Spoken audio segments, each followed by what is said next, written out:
certifications have played a really important role in the brand and the legacy of the Gbcsa. So we do three key things.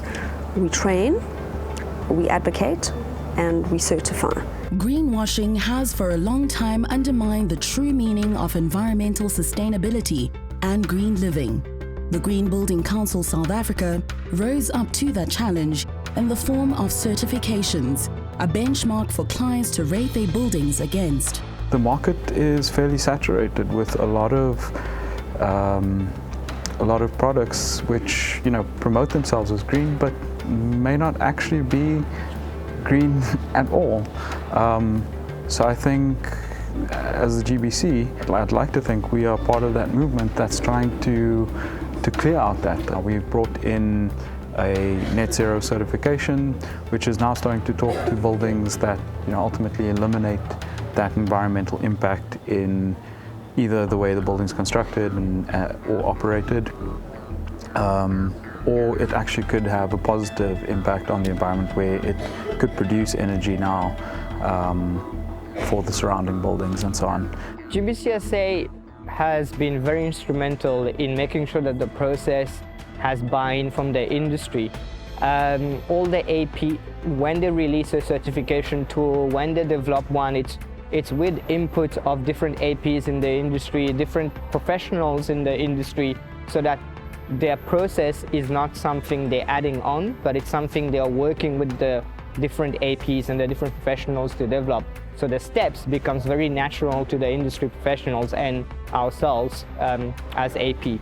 Most of the developers in the country are choosing to get their buildings certified or have some green and sustainable features on the buildings. I think the uptake is really starting in terms of a drive of clients to say, I want more healthy living and a healthy environment for my people to work in, and through that obviously increase the productivity. And once the clients improve their productivity, they are more successful, and when they're more successful, we're more successful, because we're in the business to obviously create workspace for client that is innovative and sustainable.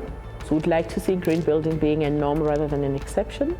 So it shouldn't be an issue that is up for debate in any boardroom. The residential sector is another big opportunity for the Gbcsa, as the majority of South Africa's built environment has not yet adopted green and sustainable practices.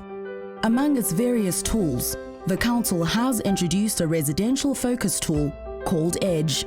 In order for them to get the certification, they need to show a 20% saving minimum on water and electricity. In joining the green movement, we were able to cut down significantly on our tenants' utility consumption, and thereby facilitating an easier life for them in general financially.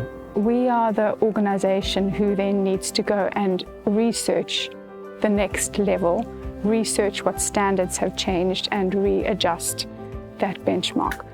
As far as regulating where the buildings are, we want the industry to do that. It's not the Green Building Council who does that. We will certify the building,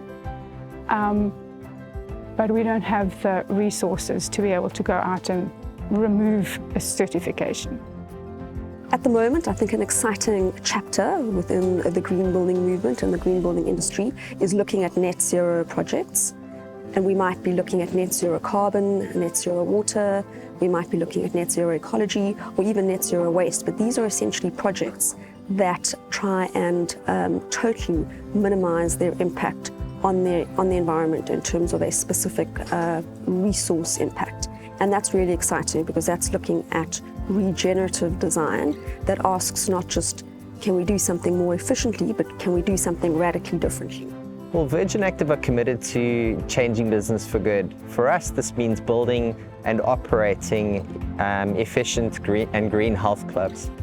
That's why we're proud to be the net zero partner to the Green Building Council of South Africa. Constantia's net zero waste rating is merely the start for this journey for us. As we plan to roll out net zero waste initiatives across our 140 health clubs in South Africa, while teaching our members the value and the importance of recycling and diverting waste from landfill. From a BD perspective, the strategy is very much around making the circle bigger.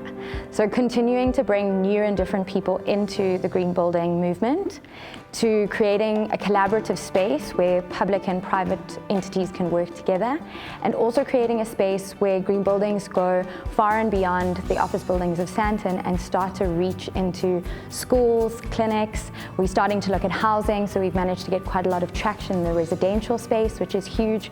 We also launched a residential online platform, Smart Homes, last year, which was really exciting because we're engaging with the consumer market now.